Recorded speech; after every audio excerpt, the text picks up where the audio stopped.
All right, well, good Sunday to everybody. We got a little crowd here today. Thank you for joining us. We have some regulars and we got some new people. Welcome to everybody. We have about 2 hours. You can come and go if you'd like, or just stay the whole time. We'll be going over a few things with some recipe. We have a special guest. Yona is going to be with us. We have a sing-along with Rick Ryder. We're going to show you a short clip from Dr. Michael Clapper. And we'll have a little intermission in the middle. We have some giveaways this afternoon. We have a raffle that we're going to give away to one lucky winner today. And we have some laughter yoga and a few other things, a few other surprises. So thanks for joining us. And we'll continue. Sure. We get to see everybody full screen. Okay, welcome again. Well, let's start off. I'm Stu Edelman. We got Vegan Man, Jeff Tucker, and we got Estella, Chef Estella, Professor Estella. Hi, everyone. Hi, Jeff. Hi, Estella. Hey, hey. Hi. Hi, Rick, Hi. Linda, Juanita, Howard, Yona, Kathy, Gina, Kathy, Barbara. And Hi. he's going to be joining us shortly. We have somebody in there, Carlos is going to be joining us. Let's let him in.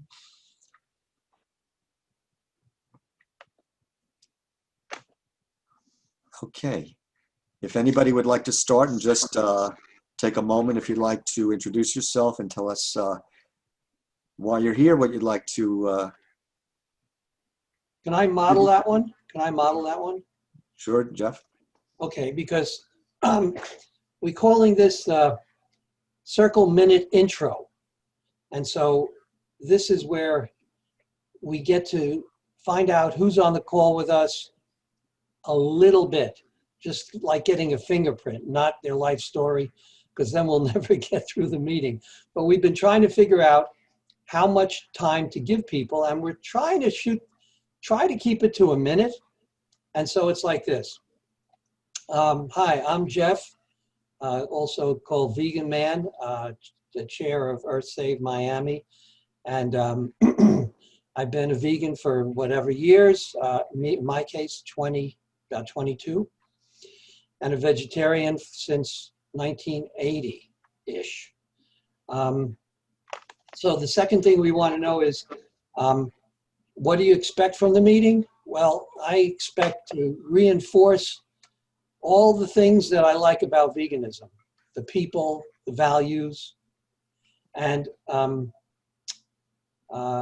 was the third thing, Stu? The third one is something about yourself. What might you like to something? Something about yourself. So it's like, what about, I really believe in the mission of EarthSave. I try to practice what I speak, keep myself in alignment. Boom. So it's your name, what you're here for in terms of the meeting, why you're here, and then how you're connected to this EarthSave veganism. There's no right or wrong answers. We have a volunteer. Estella, why don't you go next? You want to unmute, please? Yes. Okay, Hi. I hear you. Yes. Hi, I am Chef Estella. I am the community educator for EarthSave. And that's the way that I'm connected with EarthSave, my connection. I'm also a teacher and a coach, a chef. And right now, I have one big project that I'm working on it. We created a Earth Literary Center in Northwest Argentina. And I'm very happy about that. And hopefully in November, we will be able to start a short program in there. Great. Yeah. Next. Thank you, Estella. Well, my name is Kathy, and Barbara got me involved with the vegan dinners, and I am so grateful she did. I wish I had known about this 20 years ago, but I'll talk to anybody about it, sometimes whether they want to or not. And I'm always reading about veganism. I like Live Kindly website. I go on Food Revolution. I'm just like a sponge. I just want to soak it all up.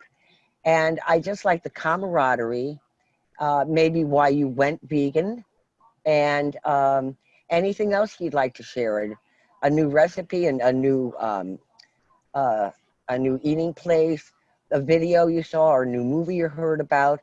I went vegetarian and then I just went vegan because I learned a lot more about the animals. So I did it initially for my health, and then I did it for the animals, and I'm doing it for Mother Earth because I know we have to help Mother Earth, and eating meat is not helping Mom Earth. Thank you. Thanks, Kathy. Thank you. Okay. Linda, Juanita, either of you? Okay, I don't know what I'm doing, but I'll try. My name's Juanita Arms. I'm a nurse. I'm a professional care manager. I've been vegetarian, vegan, probably over 10 years. Got into it because of health, because of nursing, because I looked at the world holistically at the time. Then I ended up meeting Dr. Bernard and Campbell and on a cruise, Oh, yeah. and became more dedicated. And I can't say that I've been pure, but up with COVID, once COVID set in, and I was determined that I was going straight plant-based. And that was the only way I felt comfortable going. I needed to build the immune system. And so since February, I've been pure plant-based without any deviations at this point in time. And I'm hoping I don't intend to have any deviations. And I try to educate people regarding it. Okay, so the other part is I'm also on the board of directors for Aging Life Care Association out of Florida, for the state board for Florida. And we are going to be putting on conferences next year. I'm on the board, I'm on the committee for 3 of the conferences that are going to go on. I'm co-chairing 1. And I really, really, really would like to find a speaker to speak on this to a group of professionals, social workers, nurses, professional care managers. It's time that this is brought into not just the doctors who are being very well educated now, better than they were before, but to a broader audience. Let's see. What was one of the other questions I'm supposed to answer? You're good. You are good. I'm good. Thanks, Jeff. Okay, I'm good. I'm done. Sounds great. Thank you for joining us again today. Okay, Linda, next, would you like to go? Yeah, I would like to go. Okay, I'm really glad to be here with my EarthSave people because I sent something to Jeff today that I got from one of my Facebook friends. It was how to make a Kool-Aid pie with Jell-O, this, that, and the other. Oh, God. Right, I was so grateful and thankful for my own state of consciousness. And I've been a member of EarthSave for many, many, many years. And I love, as Kathy was saying, I went to the Food Revolution seminar on the, in the holistic holiday at home. I just love all this information. I love eating good food. And I'm so happy that Jeff is pursuing this so we can get together, because we used to have a lot of fun every month hanging out, but now we can just have fun every week and just make sure our ideas, just get new thoughts and new inspiration. So I'm glad everybody's here. Thank you. Excellent. Nice to hear from you again. Okay, we have Gina or Kathy. Would you care to say a few things? Kathy just did. No, we have 2 Kathys. We have 2 Kathys. Oh, okay. Oh, too, Kathy. Yes? Kathy number 2? Or Kathy number 1?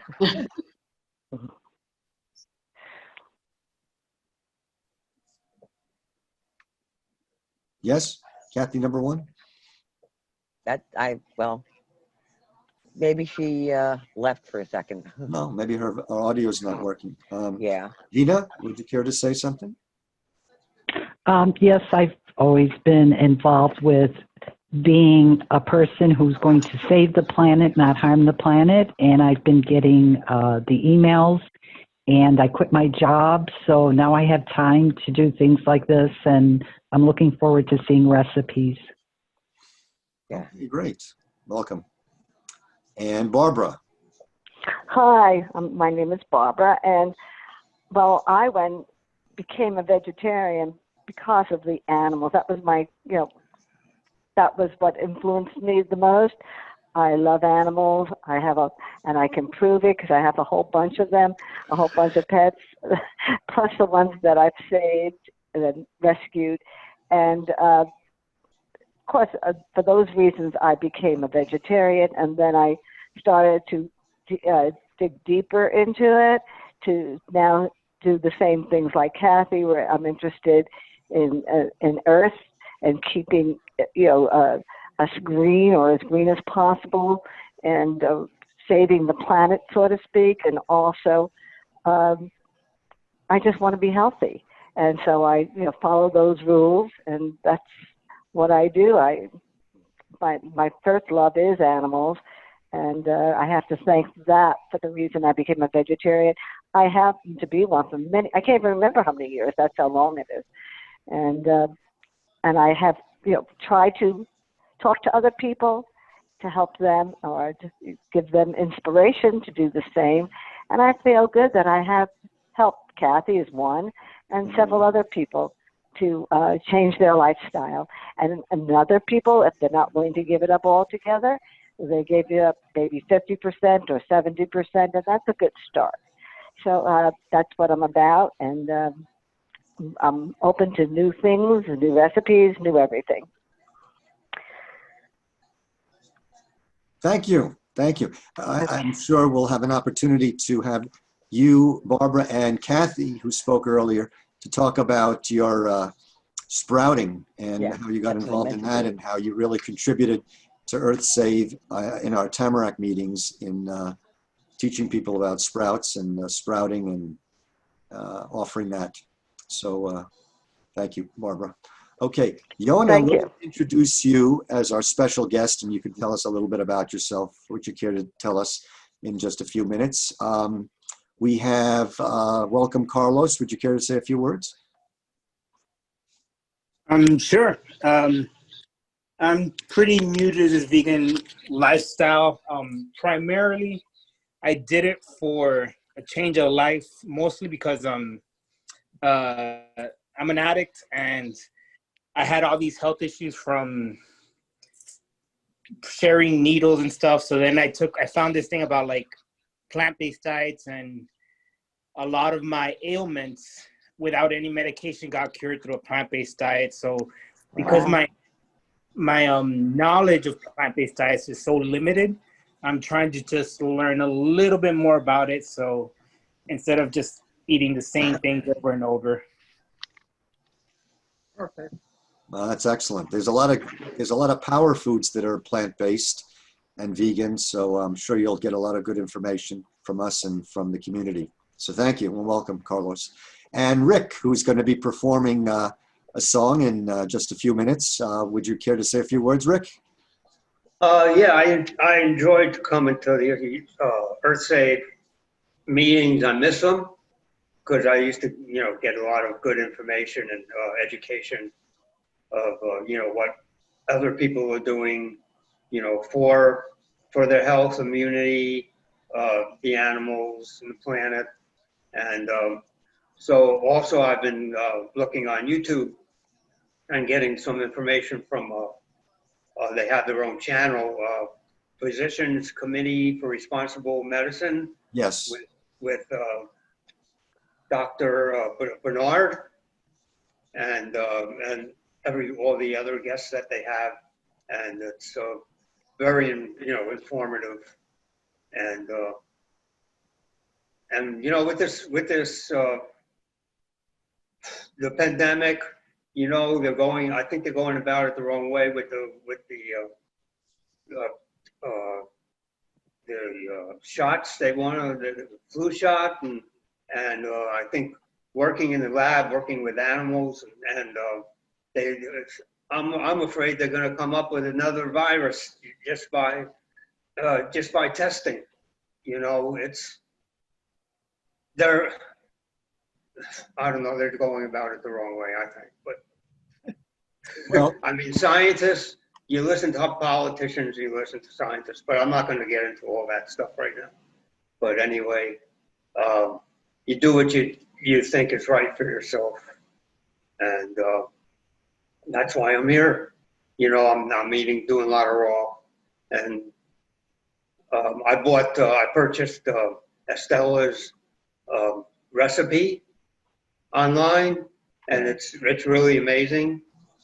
And but I'm lazy when it comes to making food, so I make smoothies. I put everything into a blender, all my fruits and vegetables, and my superfood powders, and I feel okay. I feel good. So. excellent. Yeah. Anything else, Rick? No, my background is music. I like music. Okay. We're glad you have that. I'm sorry? We're glad you have that. Oh, yes. Thank you. Okay, I great. was just listening to Dr. Amen on channel 17 the other night, and he said if we listen to classical music 12 minutes a day, it helps our brains, it's our attention and our retention. And he says learning a new instrument is the best way to get the mind going again. So I'm deciding what I'll take up, the drums or the harp. What do you think?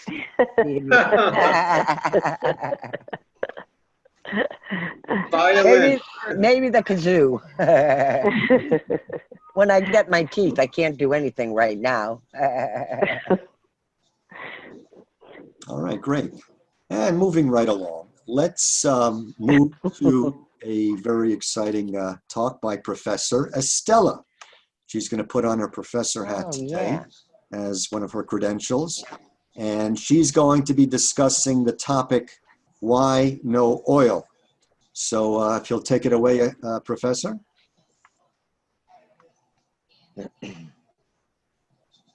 Can help me here, let's see, with the screen, okay. Oh, it says you cannot start, you have to give me access to share the screen. Yeah, it is now. Go ahead. Sure, you should be able to. Okay, so here I have, okay, here it is. I'm clicking on that and I'm going to start from. Beautiful. Hey. Okay, let's see if it is all. Perfect, just the way it is. Okay, so here is the first one not oils. And I'm Stella Winwalker Delgado, Master in Science, and this is what I'm going to be talking today. I'm just an educator in plant-based, and also I always like to read this disclaimer. This presentation is only for educational and informational purposes. You are urged to consult a licensed healthcare professional for any medical advice. This is a little bit about myself. I got a master in science at FIU in 1992. And I am an educator. I've been an educator for 35 years of experience in the educational field. In 2003, I took a 10-day lifestyle program with Brenda Cobb. It was all about raw food and wheatgrass, and that really changed my life. After those 10 days that I was overweight and with alopecia and many other health challenges, I just went directly from the standard American diet to raw food, live food. So it was a great experience and a change of consciousness for me. From there, I just went on and I decided after 5 years approximately to have my certificate as a live food chef. So I can start just working and sharing with people. It is very important. As a school teacher, I've been seeing a lot of problems with the students, more and more students with a health problem, with diabetes, unable to think, unable to do any type of test and all that. So I say, I have to do something, I don't know what. Well, so I started, that was my first certification, and then I went and I got a certificate in plant-based nutrition from T. Colin Campbell Center for Nutrition Studies and E. Cornell. And also I developed plant-based classes and workshops for children and adults in 2003, and I gave a lot of presentations. I created a plant-based chef apprentice programs, and I have 4 graduate chefs, Mariposa, Karina, Carlos, and Julian, and probably next year I'll be opening for any other young people who like to take this program. That is, I take the young person from where the person is, a standard American diet or any place, and try to help. So it is more a transformational program and with the person, and especially with younger people. This is what I feel that we have to do, prepare the younger generations. I'm author of Heavenly Eating, an ebook. If somebody wants recipe, they are very easy recipes, no more than 5 ingredients, with 70 live food or raw food, and also cooked, that we call them whole food plant-based, or lightly cooked. They have to be cooked in a special way with no oils. So these recipes are for people on planet. And then Jeff or somebody can put a link for people who may be interested in just trying to get easy recipes. As Rick said, there are plenty of smoothies in there, different type, that anybody can start with that too. It also, the book also has in the back of the book a plan, a menu plan for the day, only raw food, and the other with raw and cooked food. Right, I am the director of Ukupacha. Ukupacha means Earth Womb. It's a nonprofit, and this is the project that I'm doing. We started an Earth Literary Center in Northwest Argentina, and we are trying to start a program there just in November. So here I have some photos.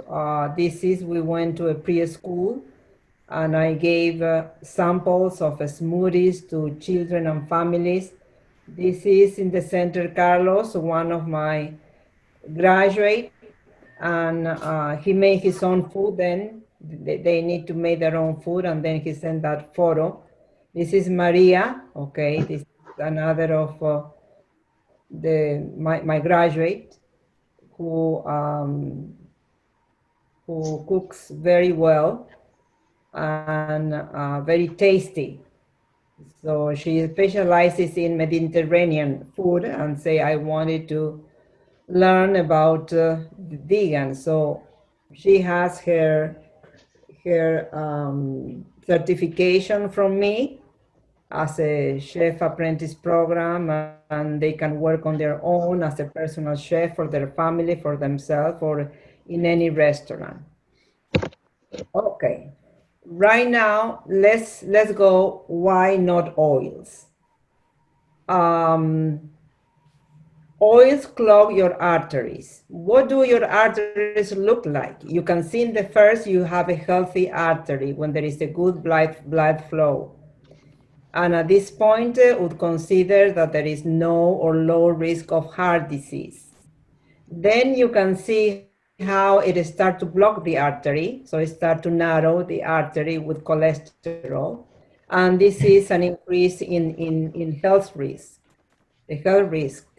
And then, of course, then when it's completely blocked artery, the plaque build up in the lining of the artery and block the arteries and can lead to stroke and heart disease. Right now, younger people in their 30s, Yeah. they are rushed to the hospital with the blocked arteries. So it is something that we can help people just they can, when they look at this one, I'm trying to have visuals so people can understand. But say, I thought that it was only that this artery affect only the heart, but no. These are signs of clogged arteries in all your body, okay? So when the cholesterol build up, so then the arteries, there is a narrow, it start to narrow. And if go to the head, then you have a stroke, also fatigue and dizziness, shortness of breath, chest pain also, and lower back pain. These are some signs that you need, or somebody who you know may have these problems. And for men, okay, real men do not eat meat, okay. So one of the signs that many men and wives and don't know, women with their partner, is that they start with erectile dysfunction. And this is one of the signs that the arteries, especially in there, start to clog, or probably it's half clog, or so this is something that they need to be checked immediately. Also, when the arteries start to narrow, they cause painful, numb, or cold hands and feet. So these are some of the symptoms that people start experiencing, and we have to be able to help everybody. So as we see, all these arteries is not only for the heart, it's the whole body. Um, here we have Dr. Esseltyn, and he wrote this book, Prevent and Reverse Heart Disease. Some of you may know that. Yeah. So, and he says directly, oils injure the endothelial cells that produce nitric oxide that is essential to vascular health. So he, as a surgeon, he decided he would see the same thing. People would go back and they say, I'm not doing this anymore. And he started his own clinic, and he treated patients with a plant-based oil-free diet and no nuts or oil at all. And you can see here that he reversed coronary disease in 32 months. And this one, he has been showing that to the medical community for many, many years, but nobody knew or pay any attention to him. So this is important. And he tells the patient to eat six time steamed leafy green vegetables. And so there is a video in YouTube in which recently he talked about why more greens and greens. So it is important that everybody knows that the oils, people and the chef keep on cooking with oils as well as saturated fat. They are high in omega-6, and what we need is the right ratio. So that's why I try to get it from whole food, like chia or flaxseed, and always check the total cholesterol that it should be under 150. This is all what Dr. Esseltyn and other doctors tells about being careful with the cholesterol. So here, this is what we have and why it is important to have, and what can we do. Here is the solution. is what we call whole food. Whole because all it comes, especially the fat, it comes from the whole food. Instead of the olive oil, just have the oils from where it comes. Instead of the coconut oil, why not have directly some part of the, although it is high in fat, but just having a little bit. Of course, Dr. Esselstyn said for people who have coronary disease, no nuts at all. But this is in general, and this is one of the healthier diets. So he said, Dr. T. Colin Campbell. He wrote the book Whole, and based on that book, he developed a holistic health framework.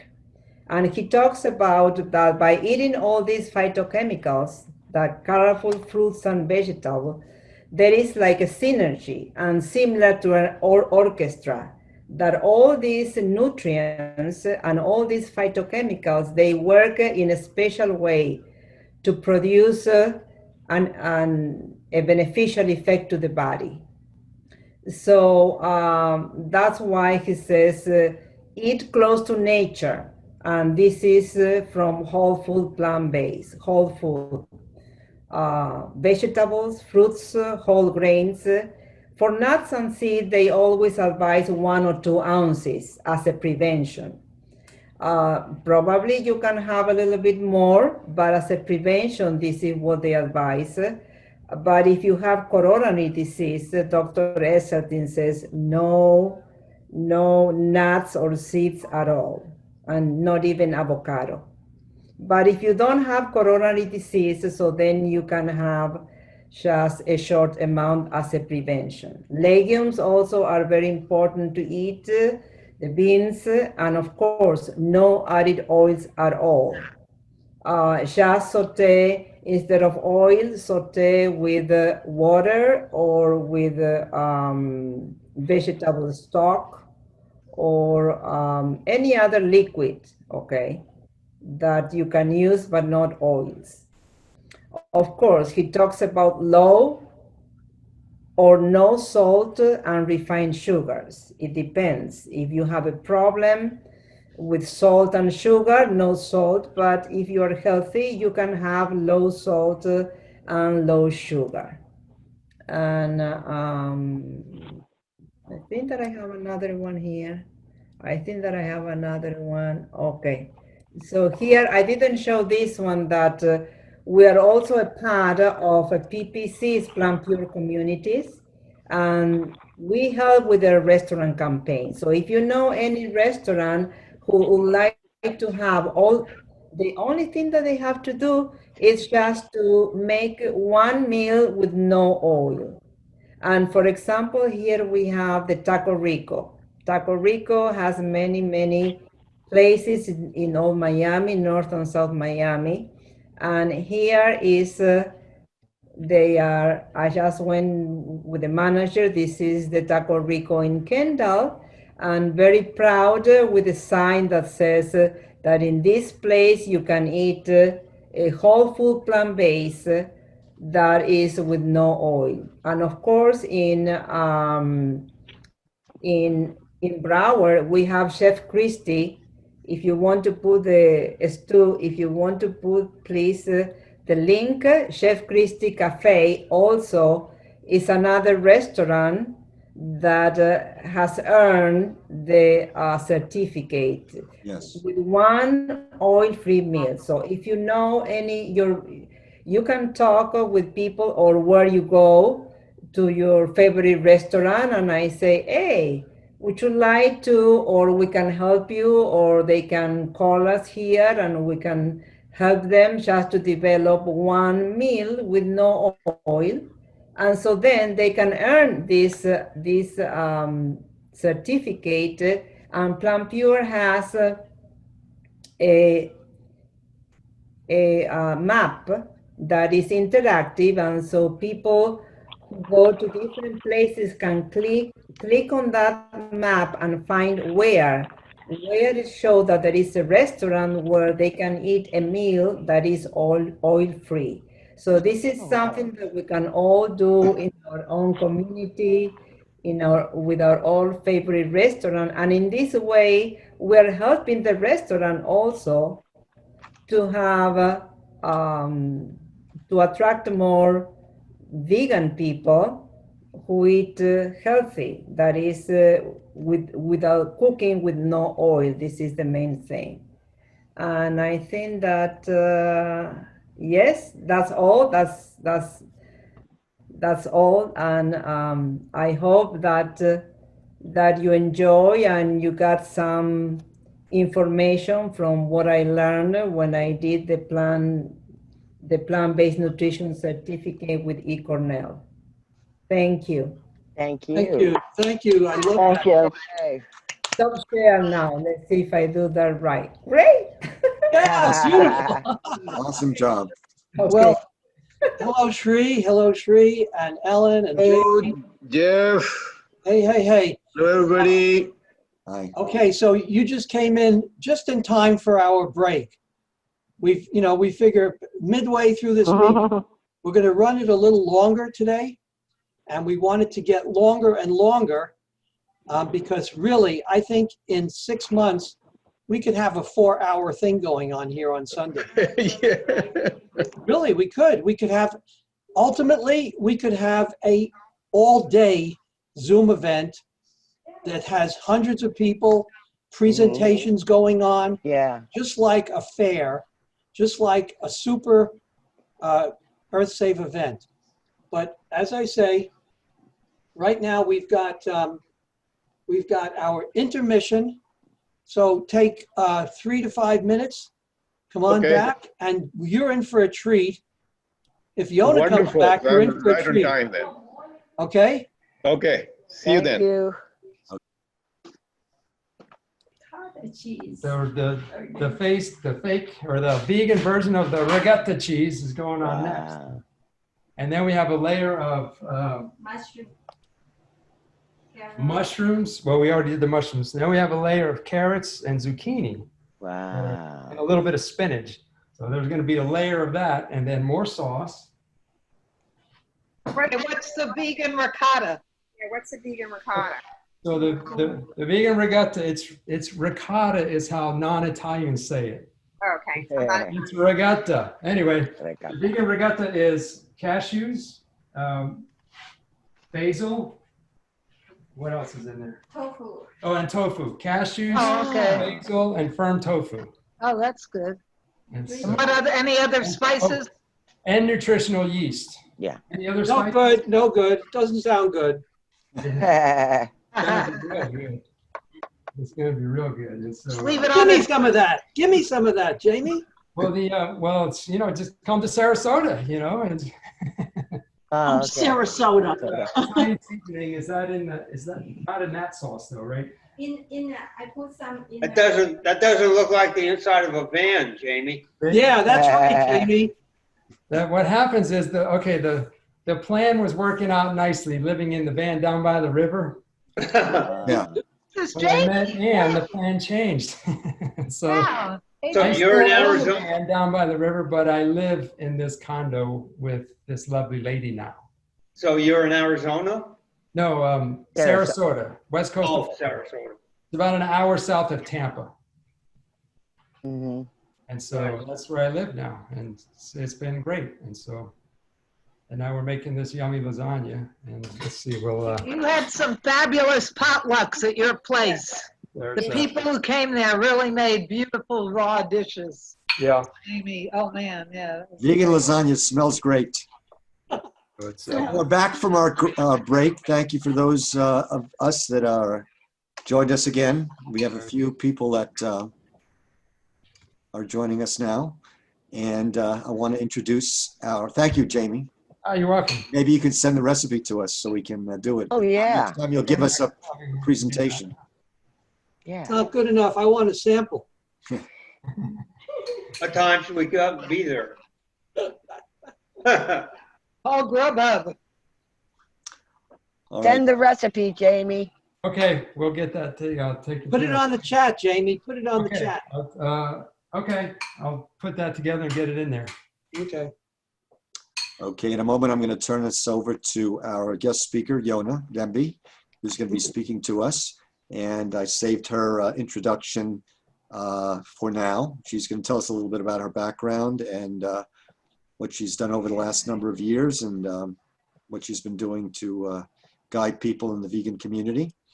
Let me introduce Yona Demby. She's an author.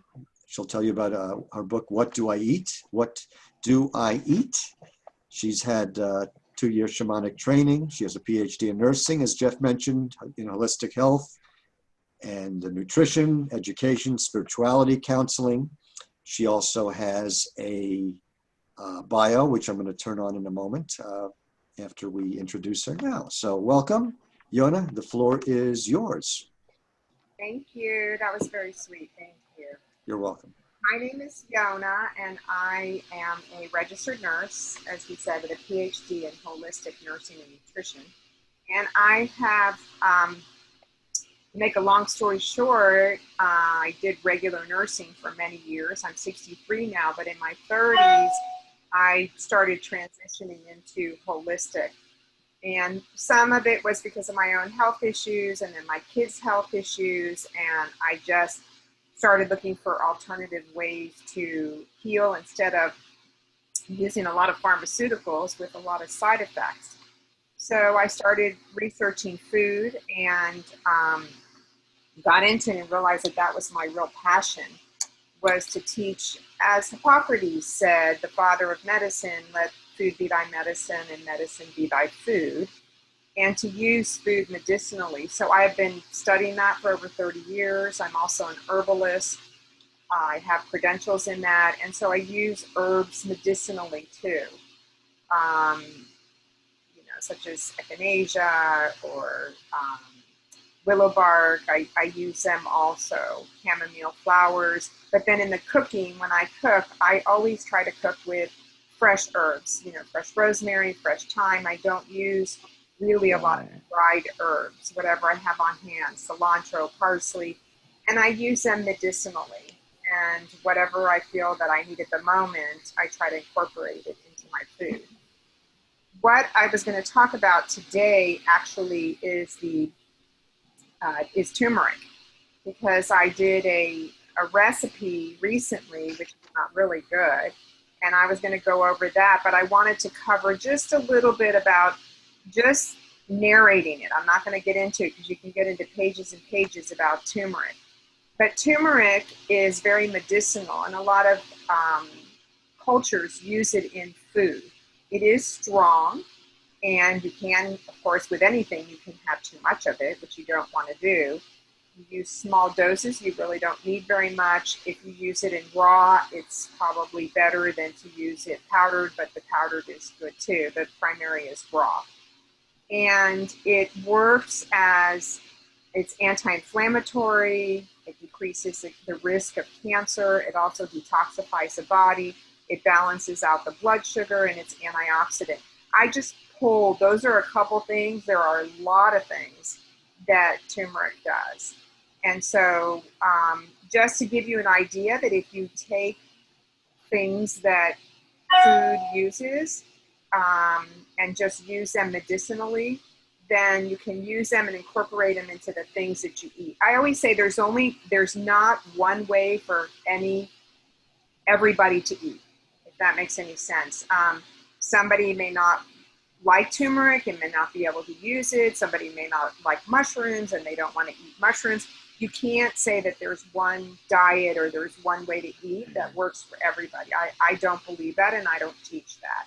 So everybody's different, and some people have allergies or they get stomach issues from even nuts. Some people get stomach digestive issues from nuts.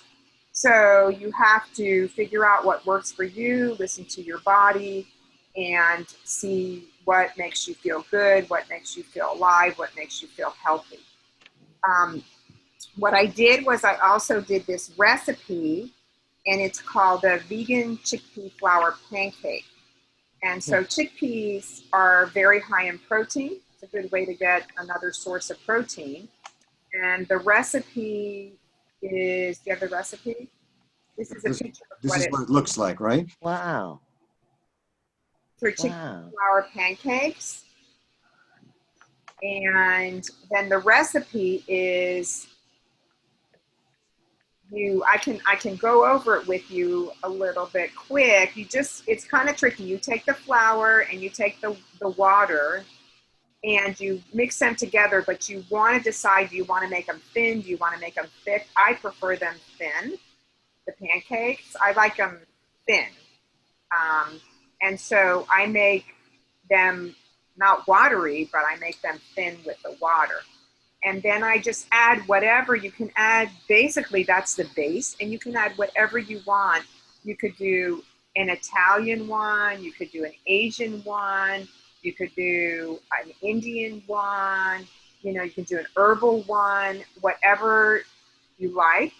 And so this one I did kind of leaning towards more Indian food, and I used turmeric, cayenne pepper, which is good for circulation, and then cumin powder, and then cilantro.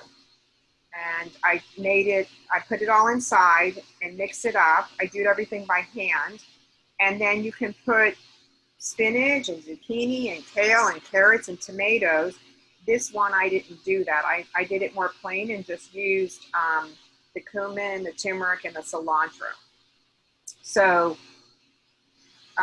let's see. And then what you do is you mix it up, and then you get a non-stick pan. I have an all-clad non-stick pan, so it's not something that's unhealthy for you to get out of.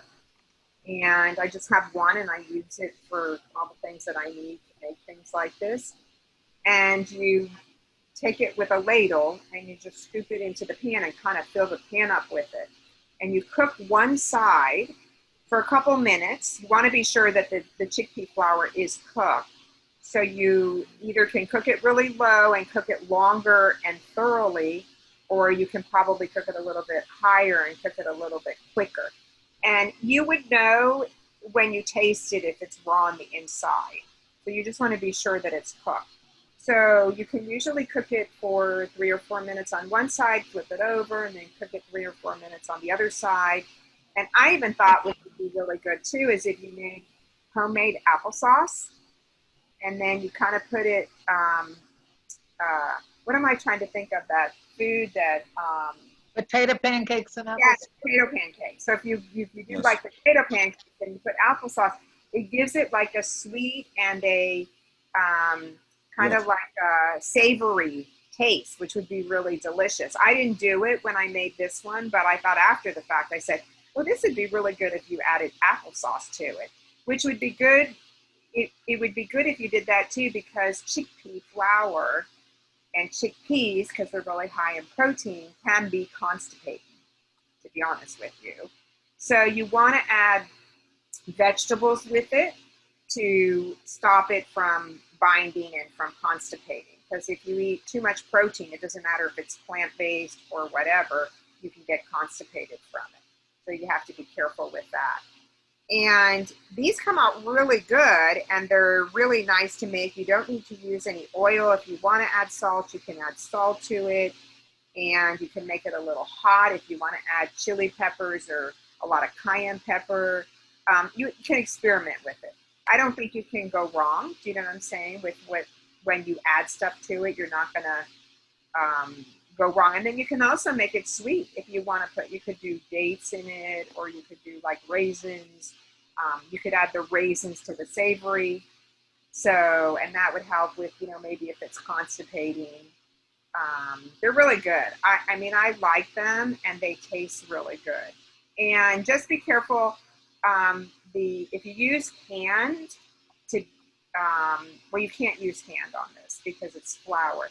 But you can buy believe it or not, with everything that's going on, you cannot find chickpea flour. I was trying to find it about a month ago. Everybody's out of it. All the stores are out of it. The little mom and pop health food stores are, literally I called from here to Boca, trying to find, I was going to drive to try to find chickpea flour. Even online, they're out of it because people are at home Wow. cooking. But I did find some at a little mom and pop Indian store. It wasn't organic, but I think it was kosher because I try to eat kosher and organic.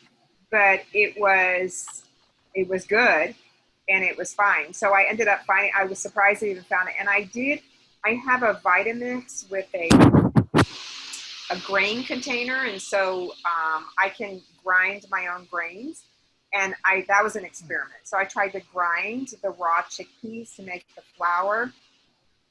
I still haven't heard back from them because it didn't go well. Because it was too, what's the word I'm trying to think? It was too hard. And I was worried because they're raw and I didn't want to eat them and then get a stomachache or something. I didn't feel comfortable doing that. So I didn't use those.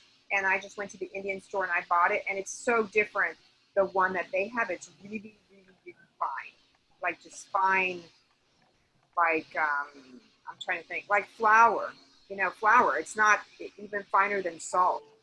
But when I ground them, they were pebbly. They were still ground, but they were still pebbly. And I just didn't want to take a chance in eating them. So you just have to make, it's called in the Indian stores, it's called BESAN. It's gram flour. But if you ask for chickpea flour, they'll know what you're talking about.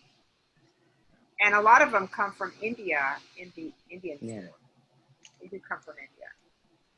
So anyhow, I always say to try to use food in any way you can medicinally, to listen to what your intuition tells you. I do cook intuitively most of the time. I do a little bit of this, a little bit of that, a little bit of this. You can follow me on Instagram. I do try to do a post every day of a new recipe. And you want to share the link? What is your name on Instagram? Oh, you're so, I don't even know. You're so. I put the recipe for everybody in the chat box, the PDF, so you can download it to your device. And you have the recipe there. Is it going to be on, it just says, maybe you can find me by yona.info, because it just doesn't say. Well, if you do a search on, I don't know if there's that many Yonas on Instagram, but it may come up. Let's see, it just says yona.info. Let me see if it has. My username is just YONAH01. So maybe that you do a search for Yona01. Let's see. I'll try it now. Yes. Yeah, it comes up as Yona01. Okay, so that's me. It is Yona01 on Instagram. Yeah, I'll put the link in the chat also. I don't put recipes. I've never been a recipe person, you know, and I'm not like a baker, you know what I'm saying? So I don't like, if I bake, I use other people's recipes kind of a thing. And then I always change their recipes. Like if they have, and you can learn to have an ingredient in there and you don't want to use it, you can substitute it for something else. You know, maybe dates to sweeten instead of white sugar, you know, something more like more healthier. And a lot of times you can't go wrong. Baking kind of has to be a little bit more exact, but when I cook, I try to use everything that's fresh. The herbs that are fresh, the vegetables that are fresh, the greens that are fresh, the beans that are fresh. So there's your Instagram. Oh, okay. That soup looks delicious. I'm ready to have some. Oh, that soup was like one of my favorite. It's like a miso tofu soup with vegetables. It was prolific. Wow, what a bunch of beautiful dishes. Thank you. And then I did this with the Tupperware thing. I tried to show, there's my lizard. My lizard on my ceiling when I went to go to bed. The Tupperware, I show people what you can. Is this the recipe that you just talked about today in the lower right-hand corner, lower left-hand corner? Yes, and it lists all the ingredients, but I didn't tell all the stuff that you have because I don't.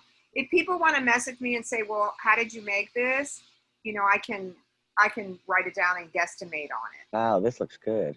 Yeah, but these are all I'm really into soups. I live with my mom and she loves soup, so I make her a lot of soups. And, you know, we pretty much have a soup, something every day, a lentil soup, a black bean soup, a tofu soup. And, you know, I'm working in the kitchen all the time, cooking stuff. And then I try to post, if I can, every day, something that I've made. And believe it or not, I don't know how many thousands and thousands of photos of recipes, because I have been doing this for like over 30 years. And I just have my photos on my computer, and I just pick one and then I just post it and put the ingredients on there. You know, I'm at that point where I have to put the ingredients like that day or the next day. Otherwise, if I don't do it, I forget what's in it. And I also do a lot of, like, I'm really into big salads. I love salads. And so I put a lot of ingredients in the salads, and I make homemade salad dressings. And so I put, you know, goji berries, and I put mulberries, and I put fruit, and I put nuts, and I put different kind of nuts and stuff. And thank God I don't have that fat issue. I eat a lot of nuts and avocado and stuff. I love them. So you have to think about balance, trying to balance things out, and trying to use food medicinally. And the more, you know, being vegan, it doesn't mean you're healthy, because you can eat a lot of Oreo cookies that are vegan, and you can eat a lot of junk food that's vegan, and a lot of processed food. And it just doesn't, you have to eat from scratch, and you have to eat things homemade. That's a better way to cook, like Estella cooks. I don't use very much anything processed. I just don't. The only thing I eat that's processed, really, to be honest with you, is I eat the Food for Life Ezekiel sprouted bread.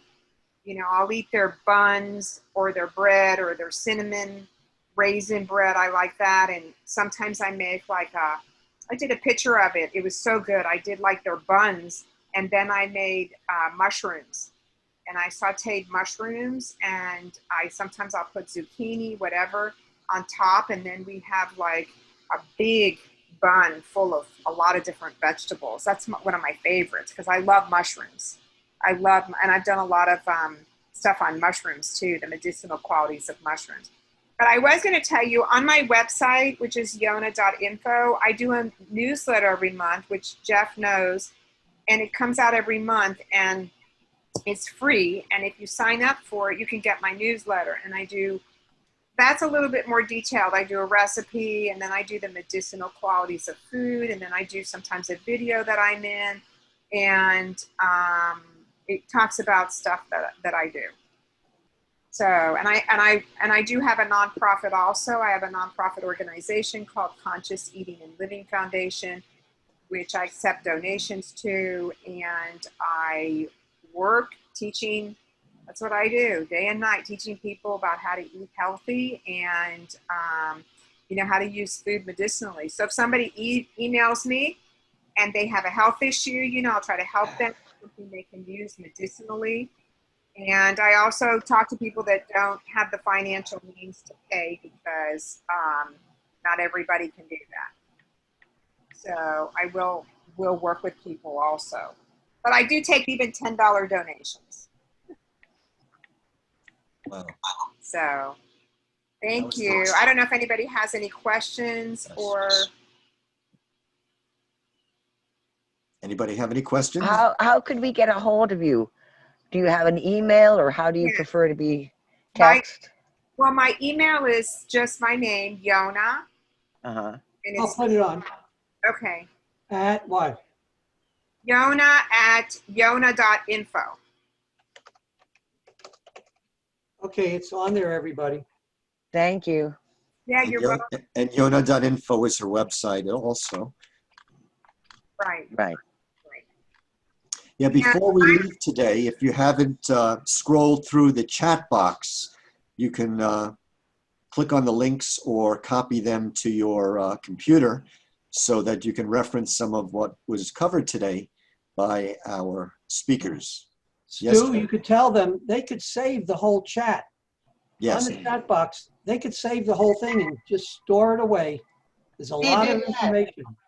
You How go do to you the do chat that? box, you go to the place where you type in, Uh-huh, and there's like a little file thing, and then there's a 3-button thing. right. Hit the 3 buttons and hit save chat. Yes. We're gonna have a lot of valuable information on these chats, so you got it. And then it Oh, tells them yeah. what folder it's being saved in. Where does it save it to? Well, it says show in folder. Click on that button that says show in folder. Oh, I see. In file? No. You can save it in your computer, it says on the Your bottom. computer, box, Google Drive. So what do we want? Your computer? Yes, and then choose a folder that you're going to go to afterwards and retrieve it. Oh, okay. Desktop, documents, whatever you need. Huh. Documents.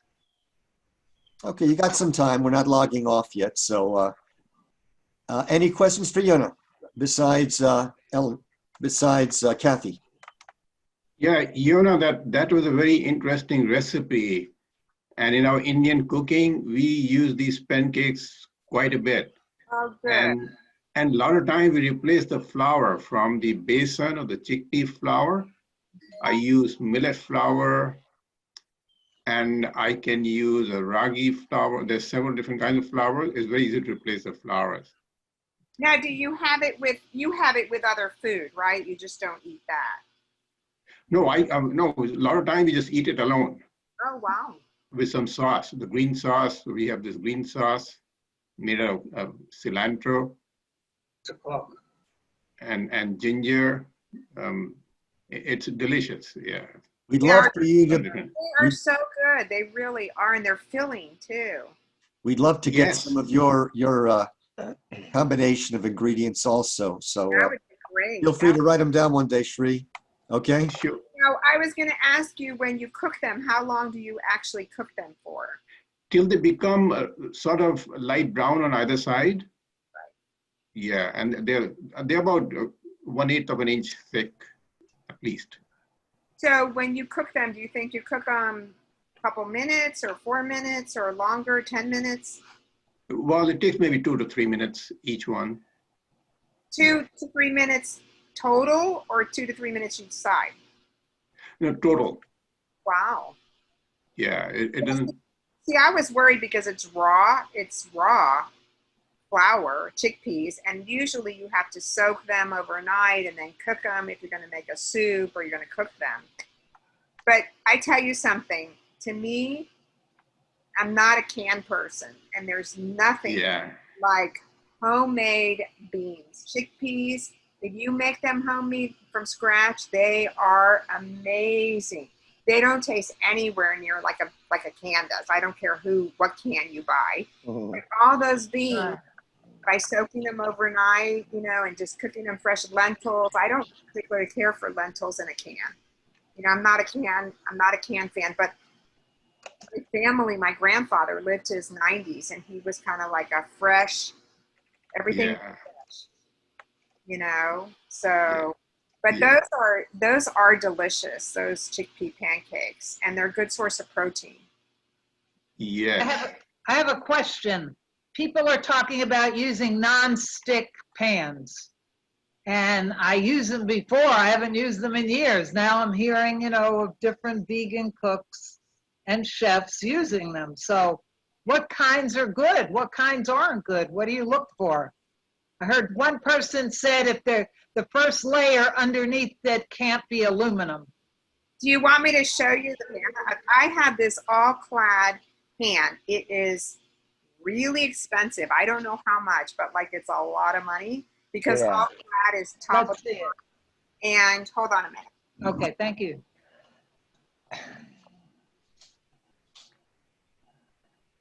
We'll ask all clad what materials. She knows the answer to that. Right. Is anybody else using any non-stick pans that they believe in?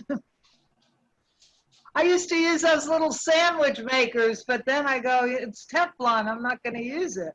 Yeah. All right. I don't even know where I got it from, but it's This is the pan. Well, let me. What's the name? Is there a name on the bottom? It's All Clad. All clad. That's the brand name? Yes. All Clad. Do you see this? Yeah. Yeah. Do you know what material it is, Yona? I am really, okay, I know about this whole thing with aluminum and Alzheimer's and no stick and blah, blah, blah. And I researched it and I called the company, and this is like top of the line, top of the line. I would trust them with using it because I threw all mine out 30 years ago when they came Right. out with all this stuff. And I was Yeah. afraid of it. But to be honest with you, I don't use it that much. Do you know what I'm saying? I eat a lot of, I actually eat a lot of raw food.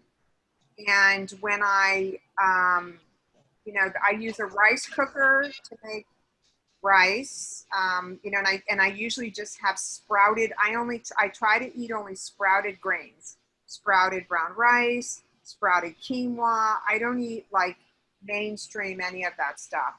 And so I use a rice cooker for that. I have a slow cooker for my soups and my beans. And this pan I really only use to make those, you know, the pancakes with, kind of a thing. And then I have a stainless steel, really good pan, and I just put water in it. You know, like if I want to cook mushrooms, saute mushrooms, they usually make water anyhow, but I put a little bit of water in, or vegetables, I put a little water in and saute them. And they don't stick. They don't stick to that other pan. Right.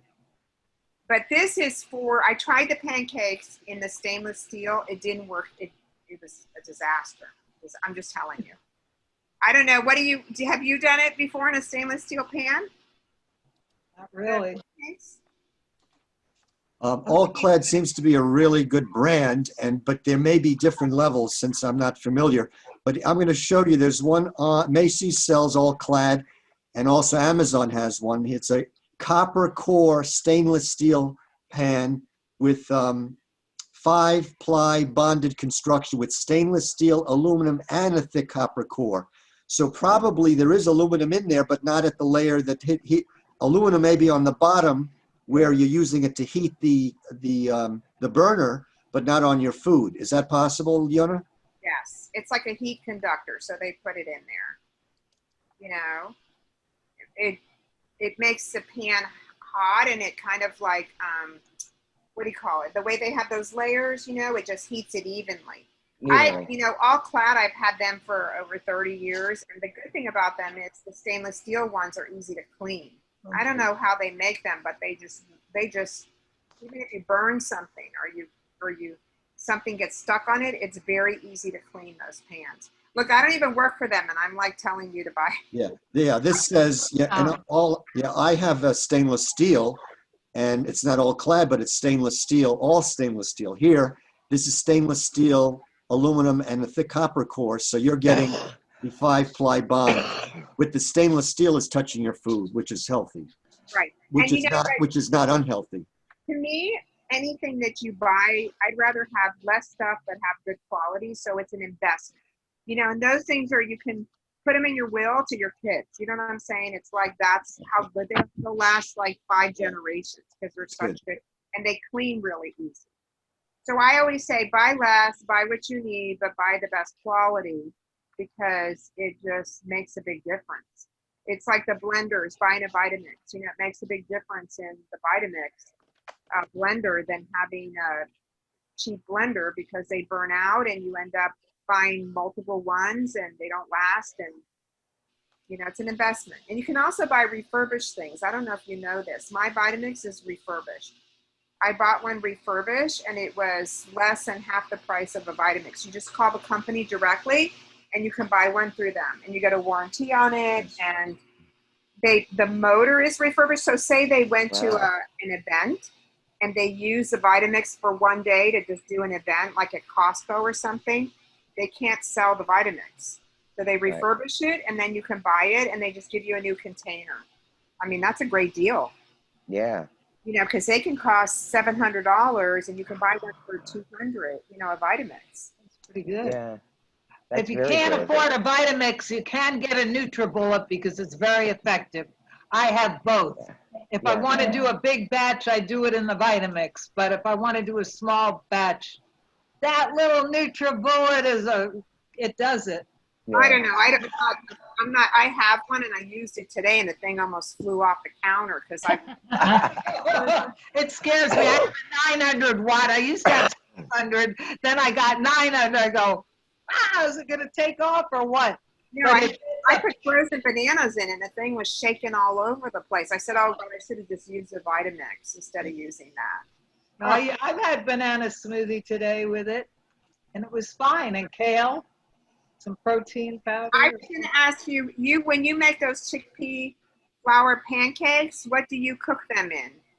What kind of a pan? Well, my wife does most of the cooking. See, traditionally, it was always cooked on a cast iron pan in India. Now we can on electric heaters, it doesn't really work.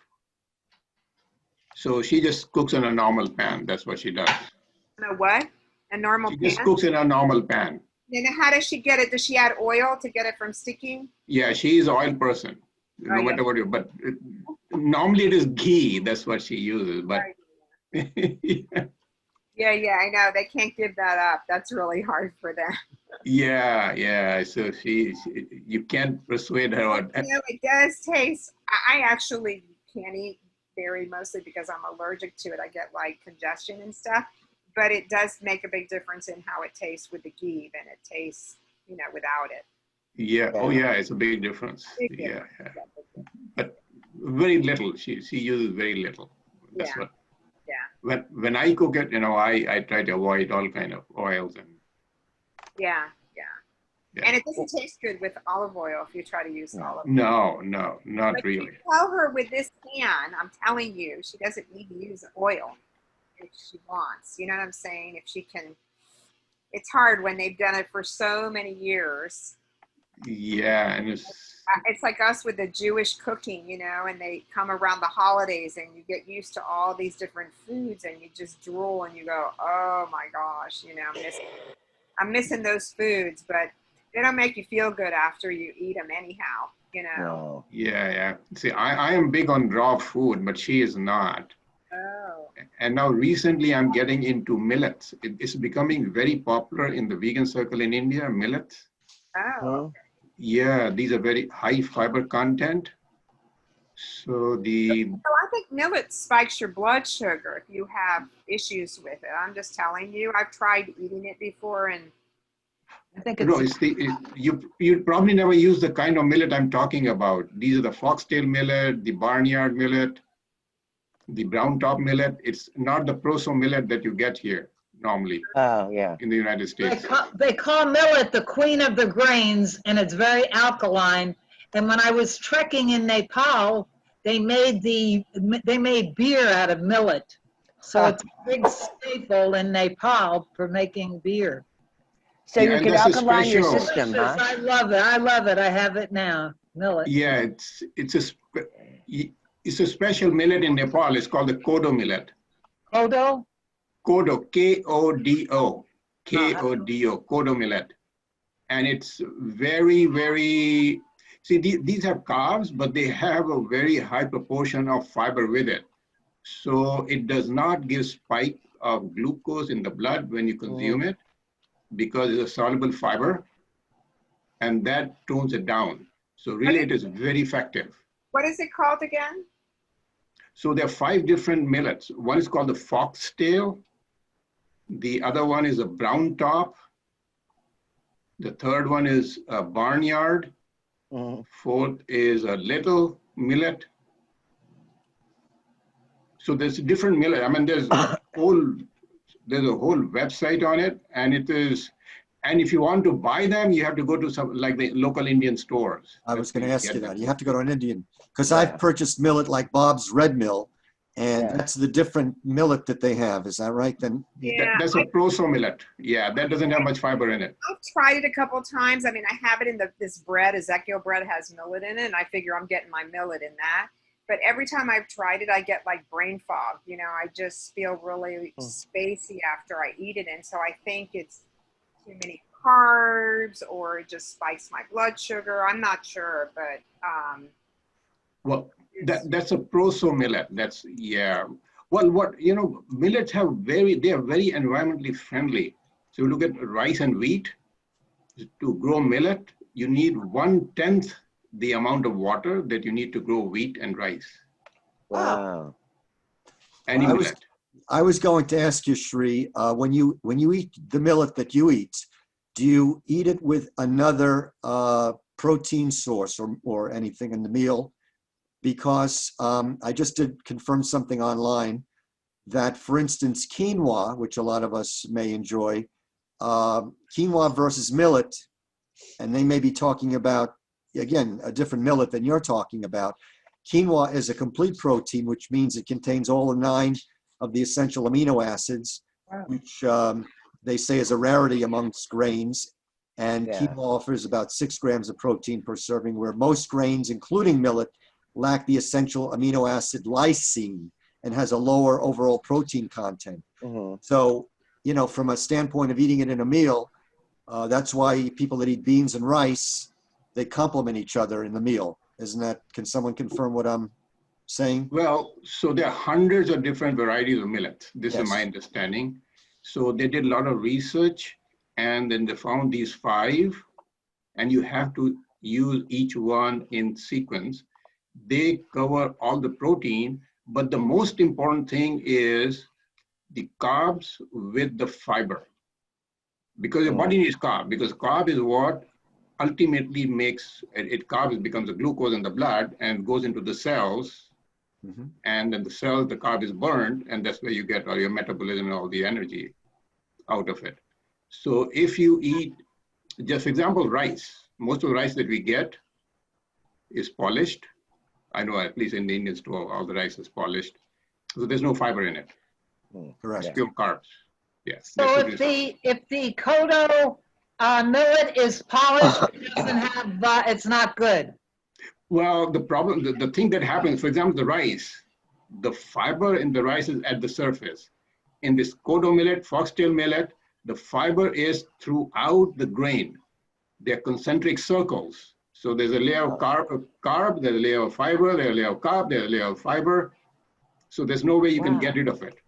But the kind of millet that you get from India right now, they're not polished. Okay, because I just saw some on Amazon, but it's polished Kodo.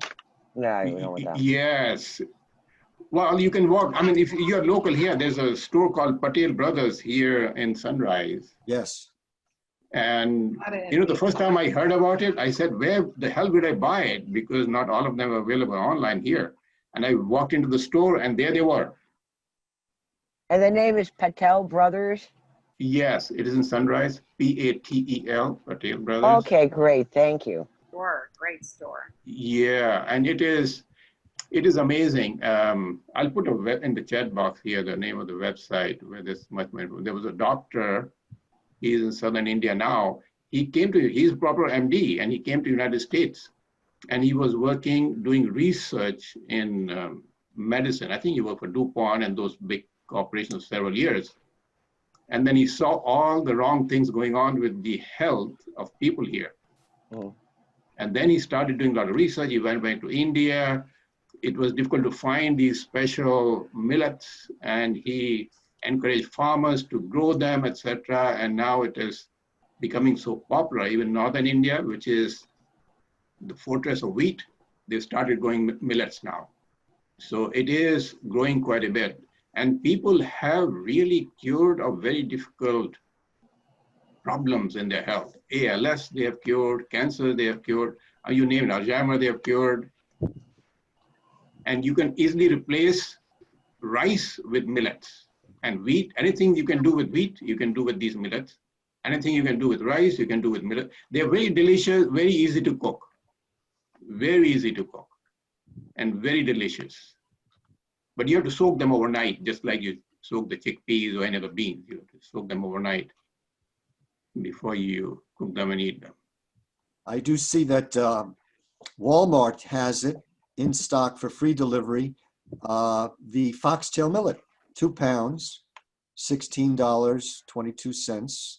and it shows very high in fiber, 4 grams per serving size, which is a quarter cup, and 6 grams of protein, etc.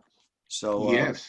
yeah. Yeah. I mean, this is, so the Himalayan foothills in India, kodo millet is very popular. Foxtail millet, I believe it is supposed to be Italian millet. That's where it came from. Or Japanese, so each of the countries had their own variety of millets. But of course, with the growth of wheat and rice culture, all of these, use of these things have been coming down quite a bit. But as a seeds, bird seed, you'll find brown top millet in US. If you do on Amazon, you'll find brown top millet, and these are bird seeds. So they are not hulled, so full of husk. Yeah, and they're very cheap. And brown top millet is very, very powerful. Can you describe maybe the flavor of millet or how you fix it? Or the flavor, once you cook, so what you do is, so what I do, I take, let's say if I take 1 cup of millet, and I soak it in like 6 cups of water overnight. In the morning, I would boil it. It'll boil, and when the water comes to boil, I boil it for a couple of minutes, that's it. And I turn it off, turn the stove off, and I just cover it and leave it there. You boil it in the same water you soaked it in? Yes, yeah, you don't throw away the water. Okay. So how long do you leave it like that? Well, now you can use it the way you want it. You can use it as rice. You can use it as oats, as a cereal. So sometimes I just add almond milk in it, some nuts and some dates, etc. And it's delicious. So you say you soak it overnight in water? You have to soak this thing for 6 to 8 hours for the fiber to become digestible, easily digestible. So soaking is required. Okay. Yeah, so you can soak in the morning and eat in the evening. And the other thing is, once you boil it in the morning, then I leave it till the evening or the afternoon at least. So what happens is the probiotics start building up, and that happens with any grain.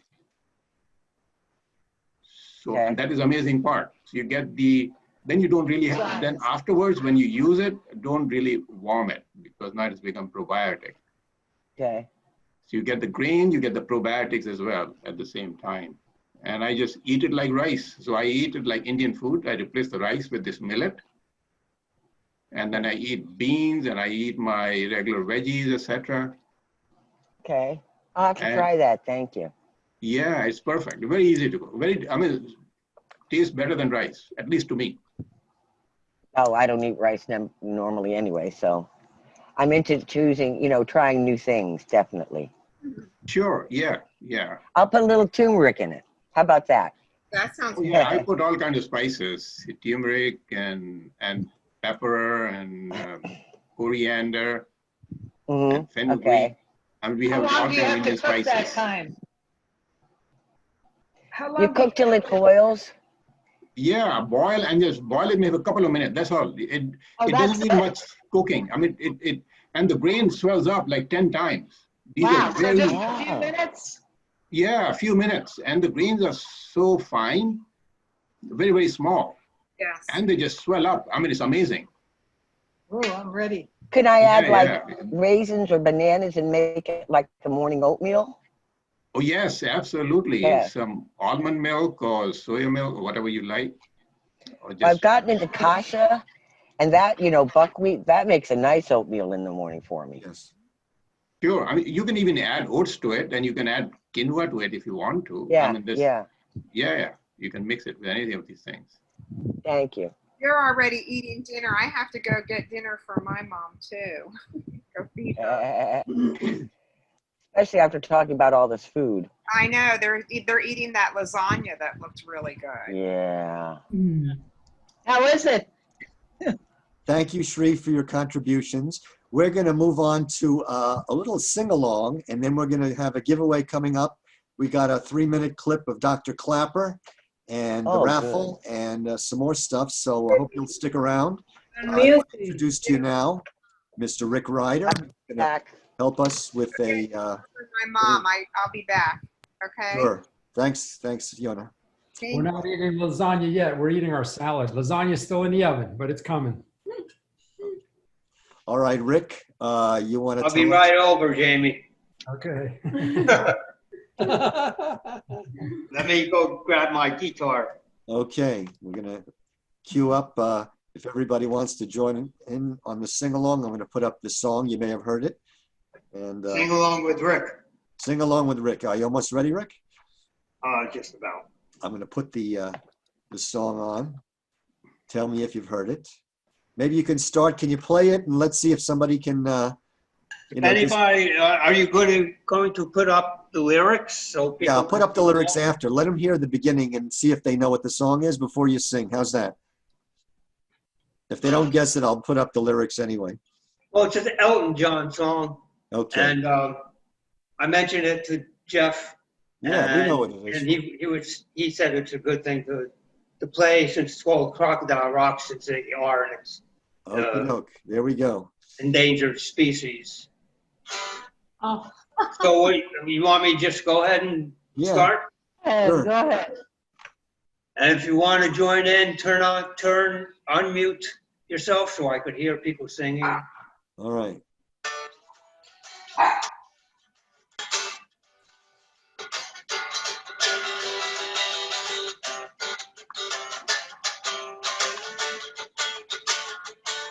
Well, I remember when Rock was young, me and Susie had so much fun, holding hands and skimming stones. Had an old Chevy and a place of our own, with the biggest kick we ever had. We do the thing called the Crocodile Rock, while the other kids were rocking down the block. We were hopping and bopping to the Crocodile Rock. Crocodile rocking was something shocking, and my feet just can't keep still. I never knew me a better time. I guess I never will.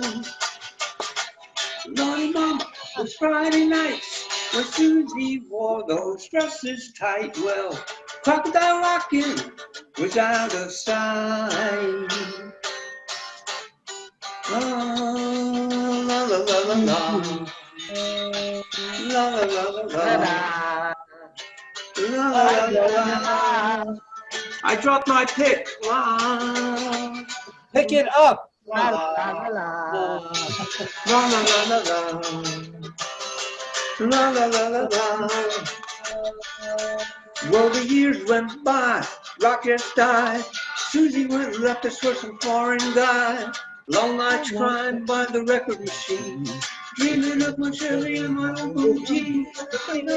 Never go up. Burning up to the Crocodile Rock, burning fast till the weeks went past. We really thought the Crocodile Rock would last. Crocodile rocking was something shocking, and my feet just can't keep still. I never knew me a better time. I guess I never will. Lordy mama, those Friday nights when Susie wore her dresses tight. Well, crocodile rocking was out of sight. La la la la la. La la la la. La la la la. Again. La la la la la. La la la la. La la la la. Well, I remember when Rock was young, me and Susie had so much fun, holding hands and skimming stones. Had an old Chevy and a place of our own, but the biggest kick we ever got was doing a thing called the Crocodile Rock, while the other kids rocked around the clock. We were hopping and bopping to the Crocodile Rock. Well, crocodile rocking was something shocking, and my feet just can't keep still. I never knew me a better time. I guess I never will. Lordy mama, Friday night when Susie wore those dresses tight. Well, crocodile rocking was out of sight.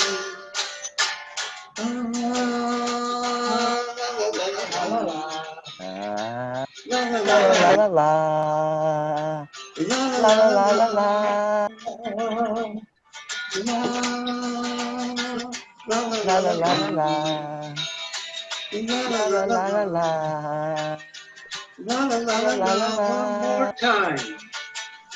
La la La la la la la. la La la la la la. La la la la la.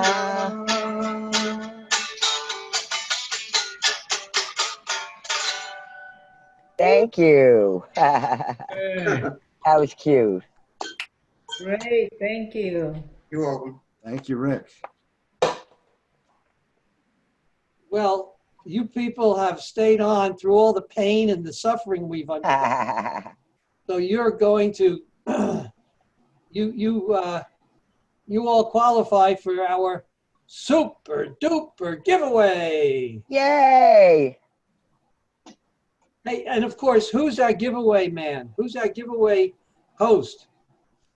Okay. Two. He's Well, the guy everyone here is entitled to participate, except our EarthSave team. So let's, you mean? Now we want to give more prizes out to everybody else. So let's see we can get situated with our giveaway. I'll tell you the rules. We don't have our tickets. No tickets. Well, it's a verbal ticket. You want a verbal ticket? We're going to give you a verbal ticket. We'd like Yona to be involved, but she had to go. So if you're there, Yona. Okay, let's see if we can put this up here. Okay. When you're ready, I'll grab it. Okay, here's how it's going to work. Everybody is going to choose a number between 1 and the number 20. Okay. If someone else chose that number, then you have to choose another number. And then we are going to multiply whatever number you chose from 1 to 20 times 2. Whatever the number is, the answer is, if it matches the winning number, that is the person that's going to win our V-Store giveaway today. Okay? Oh, okay. That looks So nice. let's start. We'll go down the list. So if you have microphone access, we ask you to verbally say your first name and the number between 1 and 20. Can I ask Estella? Estella? Number? Would you mind writing down the person's first name and the number they give? Yeah, the person Okay. first name and the number they get? Sure. Yeah, I'll tell you what it is. I'll confirm it. Okay, Rick, would you like to choose a number from 1 to 20? Okay, so keep it to What's myself. Yes, what's your number? Oh, okay, 7. Number 7 for Rick. Okay, Rick 7, good. 11, Linda. 14. Number 14 for Linda. Linda 14. Okay, Juanita. 18. 18 for 18. Juanita. Okay, Kathy. 4. From number 4 for Kathy. 4 for Kathy. Okay, Jamie. 17. 17 for Jamie. Jamie 17. Shri. I am not eligible. He's not eligible. He is donating the box. Oh, Okay. thank So- you. Ellen, would you choose a number? 12. 12 for Ellen. Ellen 12. Yona, if you're still there. Okay. Kathy, if you can verbally tell us, or you can put it in the chat box. Kathy number? 2. Because Kathy R was 4. Yeah. Kathy R is 4. Good. And the other Kathy, you can either verbally tell us by unmuting or putting it in the chat box. Yes. Okay. The KM Galaxy S5. If you can put your first name and your number in the box, or Number 1, Uno. what is the name? It's Ken, my name's Ken, but I want to choose number 1. Ken for number 1. Thank you, Ken. Thank you. Okay, we got, let's see, I think that's everybody. Is anybody that we didn't call? Okay, let's see here. Did the other Kathy put her number in the box? No? Okay, she's not technically not able to tell us. Okay. So we got everybody's number there, right? Right. You want to read the names and the numbers, Estella? Rick 7, Linda 14, Juanita 18, Kathy R 4, Jamie 17, Ellen 12, K M 1. Okay. Now we're going to multiply whatever number you gave by 2. All right. Stella, can you do that? Multiply by 2. All right. Each person. And the winning number is for this gift basket from the V store. I'll tell you what the snack box overview is. 3, you know about that, right? Wait a minute, that I haven't been able to multiply by 2 here. Do I have to finish multiplying by 2? Yeah, each person's number. Well, if somebody, 14 times 2 is what? 28. Don't multiply till you know the winning number. All right. Well, I'll tell you what the winning number is. We can 2 figure is that out. what? To tell me immediately. I'm not The really. winning number is 36. So if you had 18, you're the winner. It's Juanita. Congratulations. Yay! Hey, So we have funny, a drum roll. I chose 7 and then it was gone. Yay! Woo, woo. Congratulations to Juanita. Thank you, Juanita. Well, you have some. Thank you. Dude, tell about what she won. They couldn't read it much. And what's in that snack box? Okay. All right. It's from vegan mac and cheese and delicious vegan chocolate to avocado chips, hummus, crackers, and superfood smoothies. The Vegan Food Snacks Box is your monthly delivery of the best vegan snacks and meal items and drinks on the market. Open the door to at least 10 sweet and savory vegan snacks to make vegan living easier than ever before. So the curator endlessly searches the vegan world for new vegan snack ideas, staying on the cutting edge of the latest vegan news and trends, and aims to make your monthly snack box an unforgettable experience, free from harm to animals. 100% vegan, cruelty-free, 10 plus items per month. There's free US shipping, there's easy to manage subscription renewals, and there are flexible subscriptions. If you want to add to that, Jeff? And by the way, everyone can see Sri, Mr. Gupta, and his son and daughter-in-law operate this company in California. And they are like super ethical, caring vegans. They do this to put the best possible snacks basically out there. We just did a post about their project to help African-American entrepreneurs. They did a special project and it featured the spotlight on these small vegan entrepreneurs around the country who make all these fabulous new snacks. I will tell you that I was like blown away when we got our snack box some months ago. And, Estella and I didn't fight over anything. We didn't really like come to blows over anything, but there was like a little bit of tension sometimes. And, when she wasn't looking, I grabbed one and stuck it up. But really, sharing. You get one of these snack box subscriptions and every month it's in your house. That's all I can tell you. Wait till you get one in your own house, right?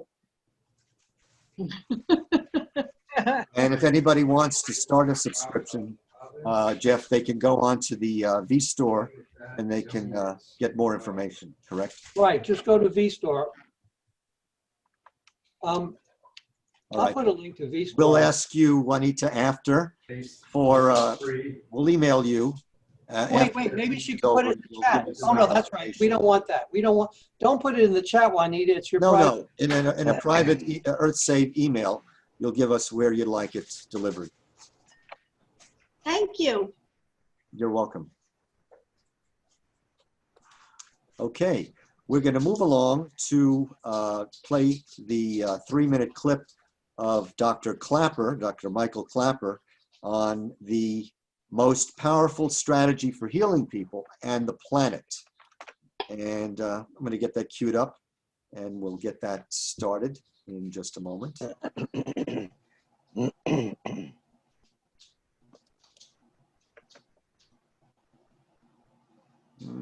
Let's see. Anybody want to say anything in the meantime? I do. Yes. You are doing a good job at this, I want you to know. I'm impressed. Yeah.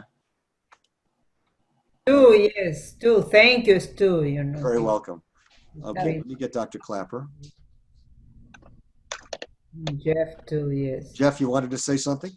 Oh, here we are. We are ready. I did see it. It was queued up. Now I just got to select the slide, and we're ready to go. So just give me a minute here. This is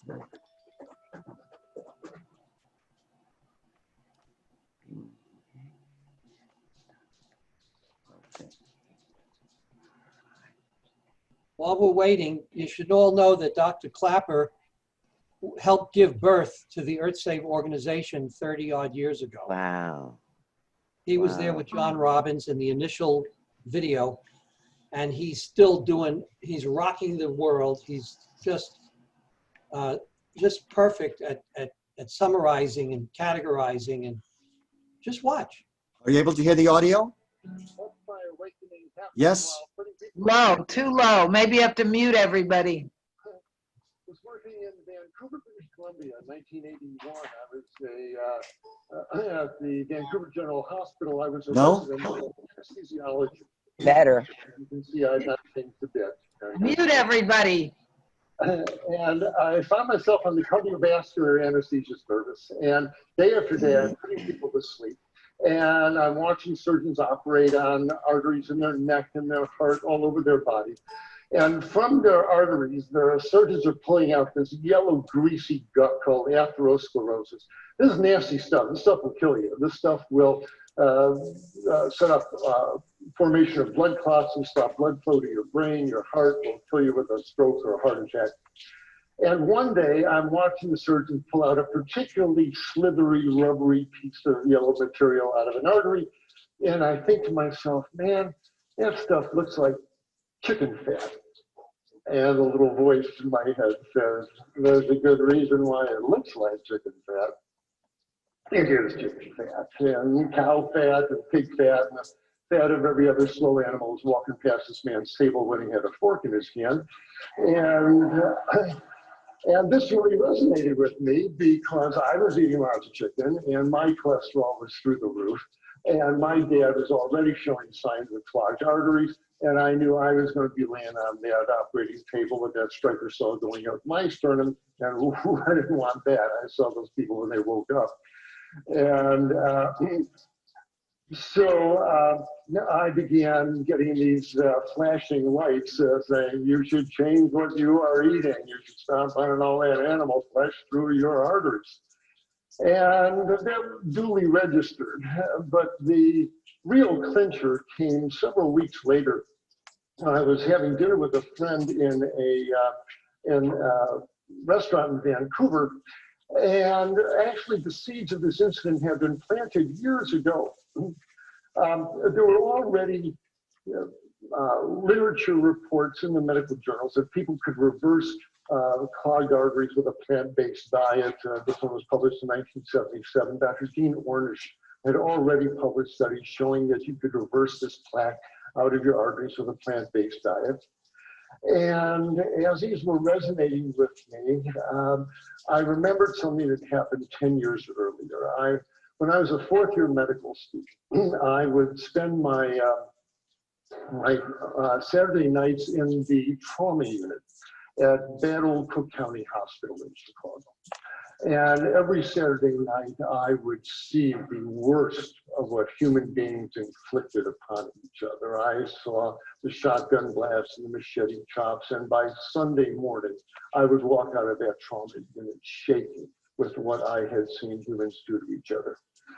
And I knew I couldn't get rid of all the violence in the world, but at least I could try and get the violence out of my own life. So I started making a serious study of living a life of nonviolence. And I read the words of Gandhi and the Indian saints about living a life of ahimsa, of nonviolence.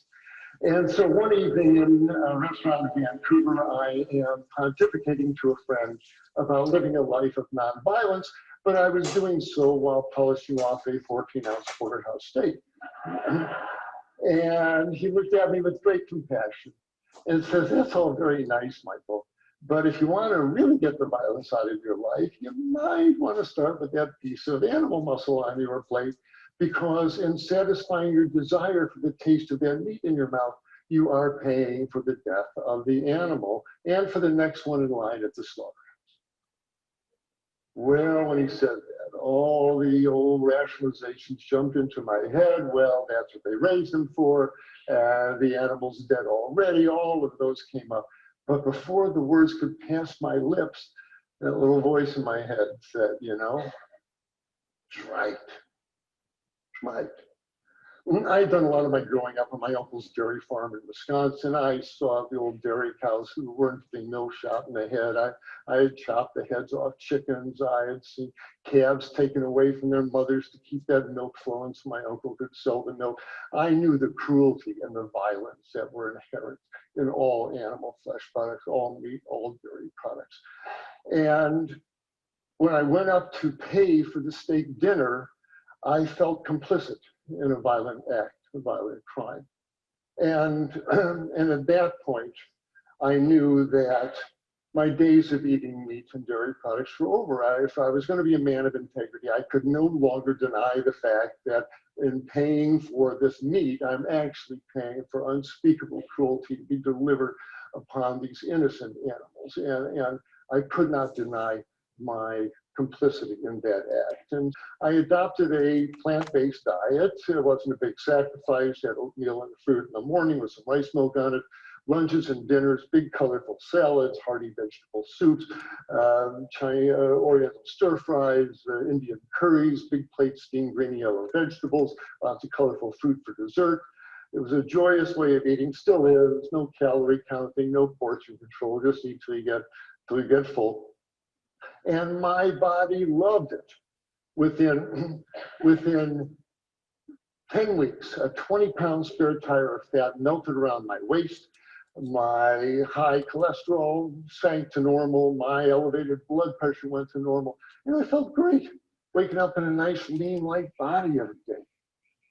And at that point, I realized I was 6 months away from finishing my residency, but as much as I loved anesthesia, I knew I didn't want to be an anesthesiologist and spend all my time putting people to sleep, literally. What I really wanted to do was go back to general practice and help them wake up, because I left general practice as a retreat because I couldn't face my patients like Ken. Lovely man, funny guy, really loved Ken. But his body was a slow motion train wreck. 60 pounds past obese, on 2 medications for blood pressure, on insulin and metformin for his diabetes. His lipids were over the moon. He hadn't had an erection for years because his arteries are so clogged up. And every time I saw Ken, and all his wife Karen is the mirror image of him. And on this morning, doctors all over North America and Australia, New Zealand, UK, where everybody's got a waiting room full of Kens, because this is who we've become in recent decades. And I would feel like a fraud every time I interacted with Ken. I didn't know what to tell him. You ought to lose some weight, Ken, eat a little less, you ought to walk a little bit more. And I'd fiddle with his insulin dosage. And as he was leaving the office, I would mumble under my breath, "And please don't have your stroke when I'm on call." And this was the kind of medicine I was practicing. And like so many doctors are practicing, and it's so disheartening because we know we're really not helping, and we're just presiding over the slow motion demise of these patients. Well, after my nutritional revelation, I knew what to tell these patients. Because Ken and all the diseases they bring to us, the obesity and the diabetes and the high blood pressure and all the inflammatory diseases, We're told that these are chronic diseases. You can't get rid of them. You manage them. And doctors have become disease managers. We manage high blood pressure. We manage diabetes. I don't know of any doctor who filled out his medical school application and said, my burning desire in life is to write prescriptions and manage chronic disease. We went into medicine to relieve suffering and to cure these diseases. And every one of these diseases is curable, every single one of them. Every doctor who practices lifestyle medicine has a stable full of patients who used to have diabetes, who used to be obese, who used to have asthma. All these diseases go away. Okay, we just wanted to show you a little bit. I just put in the chat the information for the link on this video, so you're free to view it at your own leisure. Okay, and let me stop that sharing of that screen. I sent you the link. Okay, we're going to do right now a little bit of the Bridget Laughter Liberator Laughter Yoga. Jeff? Oh, I'm going to ask you or anyone to unmute now, because I muted everybody that wants to contribute. Okay, Jeff. So unfortunately, Brigitte is not with us, and I feel compelled to bring out something obvious in the room, the Zoom room that we're kind of in. It's now 6:51. Now, a lot of people have been saying, and we've been discussing this, oh my God, you're going to have a Zoom EarthSave Sunday meeting, and you better keep it down to an hour, because people are going to get bored and they don't want to stay around. But I'll call you back. Sorry, I can't talk now. But I'm saying the same thing I said at EarthSave events for the past 5, 10, 15 years. I can only go by myself. And you know what? If I have 3 hours to spend, I'd rather spend it in a place like this, in a setting like this, in a venue like this, than practically anywhere else. And so 3 years ago, in front of the audiences in Tamarack and Coral Gables, I said, you know, we don't have the biggest events in the country. You know, you come to EarthSave, it's our 400th event. We've had Dr. Greger and Dr. Clapper speak here in Miami to our people and all the famous doctors, and we have a small audience. You know, Tamarack, we have sometimes 150. In Coral Gables, we sometimes have 10, 30, 20. So I say, we have what people want and need. So let's figure out a way to get it out there. And so this is the beginning of Veganville TV, and you're all guinea pigs? I don't know. Let's say you're pioneers. They're pioneers. You're pioneers. Right? Pioneers, good. Okay. No one wants to be a guinea pig, but I've got a great joke about that, but never mind. The outcome isn't always good. Of guinea pigs, yeah. Being a guinea pig, the outcome isn't always good. Yeah, but we're on the winning side of the experimental thing. Our experiments work. Our testing of these vegan ideas and vegan recipes pays off, and it wins. It's a win, and it's a win-win. It's even a win-win-win when you think. You eat the right food, your body wins, the animals win, and the environment wins. Anyway, we have already gone past the time of this meeting. Did you notice? It said like, meeting ends at 6:30, but we also have in our script, meetings will end by consensus. You know why? Because who's to say when we should end. I mean, it took us a whole week to get together here. So why would we want to kill the meeting at 6:05 or 6:11 just because? So I'm saying to you now, you are part of the consensus here. If you all say like this, if you all give Stu the signal and I'll get it and Estelle will get it, okay, we've had enough, stop, let's get out of here, I don't have enough. Great, we end. But why should we? You know, we've got more stuff to do tonight. You know, we could put it off till next week. We could put it off till the week after. But how about by a show of hands, who wants to break the curfew and continue on this meeting? Because it's technically out of time. I do. I'm willing to stay on. Anybody else? I would love to, but I have to go feed cats. Okay, so it's by consensus. Yeah. Juanita, you're speaking? Oh, yeah, I was saying I gotta grab something to eat, but I don't mind coming back and listening or participating. Yeah. How about Linda? Stay or end? Well, I'm ready to eat. I don't know. Whatever anybody wants to do, but whoever wants to stay can stay. Whoever wants to leave can leave. How about that? Okay, that's one thing, but look, what we really planned this Sunday evening event to be was a community dinner event. So in the future, like next week, how about, like Jamie is right there as an example, a model of what we planned. And it is yummy. It came out yummy. Jamie, stop sharing that. I can't stand it. I love lasagna. Don't do that anymore. Okay? He's a tease. He's a tease.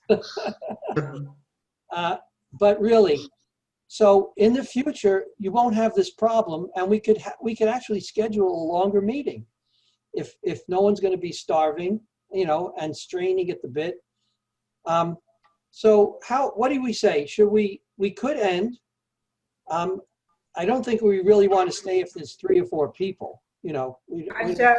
I just want to suggest that we do a a laughing yoga, and we just end. And if people want to leave after that, they can leave, and if they want to stay, they can stay. But let's just do. This is what I suggest, that we do a Laughing, yes, a laughing yoga. I second Okay. Everybody want with the All right, so let us start with a better laugh, okay? Ha ha ha ha ha ha ha. Everybody. You can move. Stand up if you want to.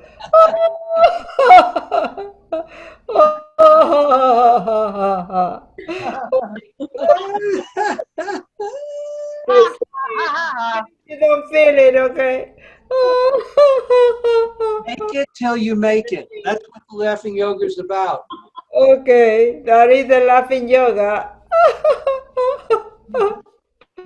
Oh, my belly. It's funny. All right, so that is great for me, and I see you next next Sunday. Okay. I'm leaving. Bye bye. That's good. Thank you. Have a good one. Bye-bye. Okay, ciao out. I want to Thank you, everybody. thank you all for joining Thank you. us for another enjoyable Sunday get together, and we look Thank you, Stu. Thank you, Jeff. Thank you for your participation today, and we look forward to having everybody join us again soon. So thank you very much, and I'm going to ask in a moment to have. Oh, maybe Juanita could stay on and give you the address. Give us the address in the chat window. Sure. Yes. I'll stay on. All right. Did I lose you? Good night, everybody. Hey, by the way, here's our new thing. We learned it from Ringo Starr. Peace and love, baby. Peace and love. All right. V for vegan, right? Yes. I know him. See you all next week, or next time. Okay, Until then, bye. take care, everyone. Bye.